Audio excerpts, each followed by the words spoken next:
What if I told you that keto, carnivore, paleo, low carb diets are ruining your health and they're aging you prematurely? Would you think I'm crazy? Well, I have a whole chapter in my book, How to Actually Live Longer, where I delve into the issue quite at length with plenty of research to support the argument that a low carb diet is not conducive to longevity.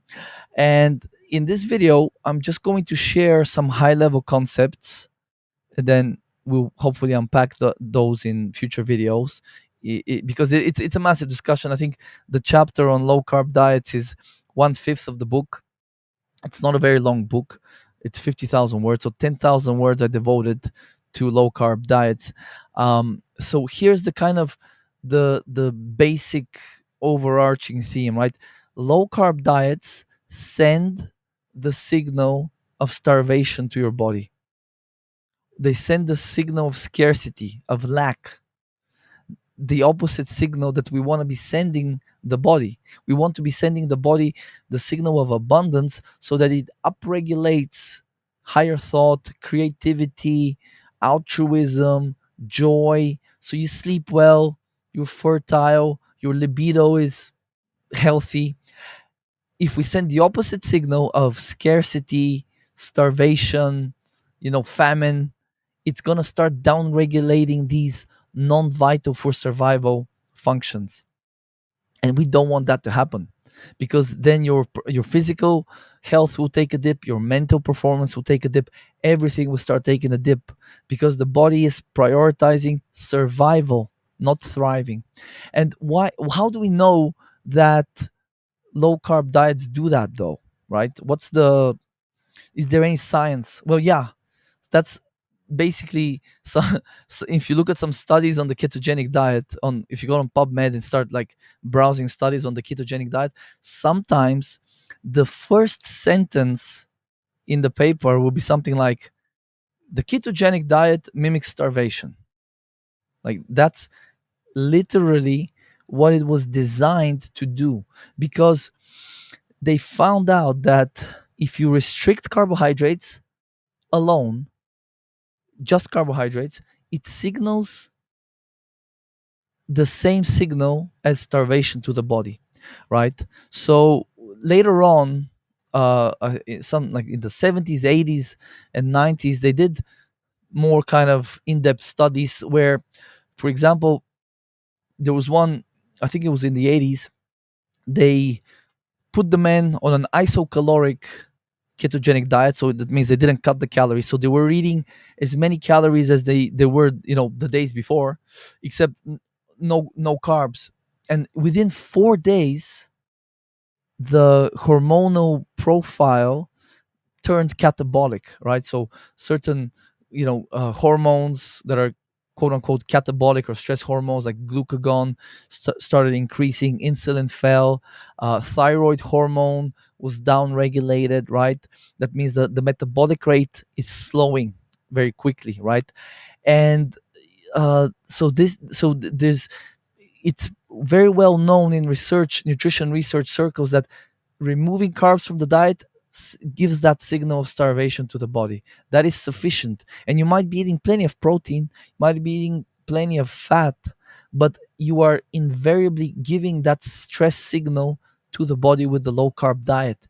And that's not a good thing, because again, it starts to prioritize survival without giving a hoopla about things like, your testosterone level and stuff like that, right? But here's the other thing. We also know that low carb diets increase cortisol. Okay, that is how you are. Here's the thing.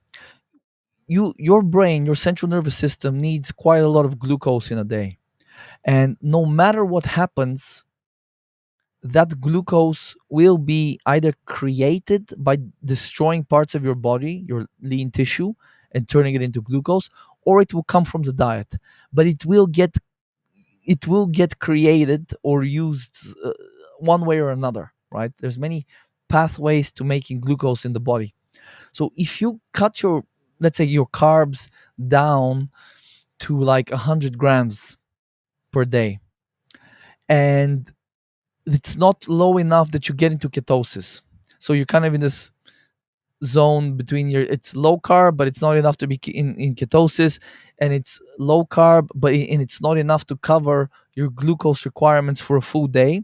Well, what do you think happens? Well, cortisol, stress hormones go increase, they go up, and you are either breaking your body's tissues down to turn them into glucose, or the protein that you eat from the diet will get deaminated and turned into glucose, which is a toxic process, releases ammonia, puts strain on the kidneys, not good. So you're kind of in a this sort of horrible spot, right? You're not in ketosis because when you get into ketosis, it takes a burden off this gluconeogenesis system to make glucose constantly for the brain and for whatever other activity. Um, so it kind of sucks, and your cortisol is high, you feel horrible, people don't sleep well. I know when I was doing low carb back in 2018, I was having sleep problems, and I was like, why? I'm doing all this good stuff, intermittent fasting, I'm doing the biohacks, the supplements, the clean eating, the red light therapy, like exposing myself to sun in the morning, no blue light at night, all of it dialed in, all of it.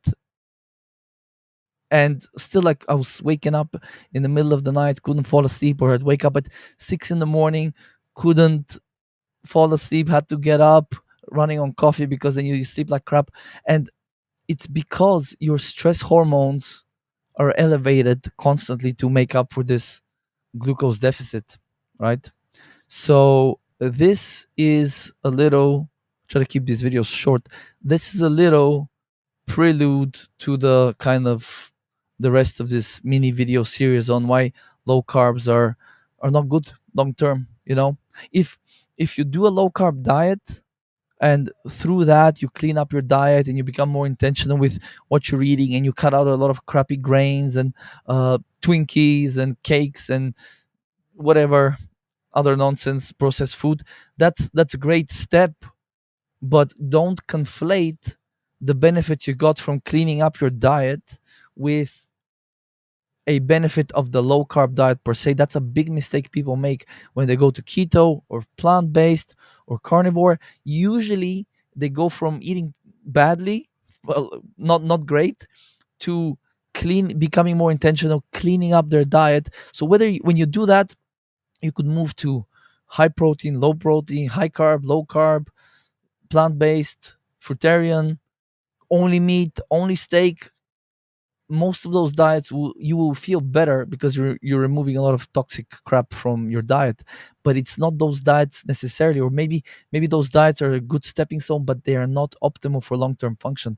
And this is what my aim is to teach my clients, my readers, is what do we do to maintain optimal function for as long as possible, not to lose 20 pounds in the new year and then regain it back, and then the next year we try the next thing and then the next thing, so we're constantly losing and gaining the same 20 pounds. But how can we send the signal of abundance to the body so it doesn't have to become thrifty and lower its metabolism and store everything? How do we make it so that the body um, so the body has this sort of hormonal milieu where stress hormones are low, where the protective hormones are in decent ranges, like testosterone and DHEA and so on, and you feel good and you perform well, and then you have better sleep, and then you make better choices, and you don't have to rely on willpower or this next diet or whatever the heck the case may be to reach your health goals, right? That's kind of the idea. What do we do on a daily basis that is sustainable long term, that will not send a signal of starvation, of scarcity to the body, that will cause it to lower its metabolic rate, which will cause us a lot of health issues in a few years or in a decade, right? That is the key. And this is where a lot of folks out there that are preaching keto this, there's no such thing as an essential carbohydrate, um, all of the stuff, they are a little bit still in kindergarten level when it comes to this health restoration, health optimization, and longevity stuff. They're still stuck in 2018. You know, this is the kind of stuff that was being preached in 2018. Keto, low carb, carnivore. It's been 6 years since then. We have, as a the health space in general, we have moved on significantly. Carbs are no longer the devil. They're no longer the devil. you know so it's time to update your knowledge. If you have not, if you've been listening to somebody that's telling all this low carb stuff is the bee's knees, they just have not gotten the memo yet. So you're ahead of the curve. So that's a good thing. So I'll see you in the next video.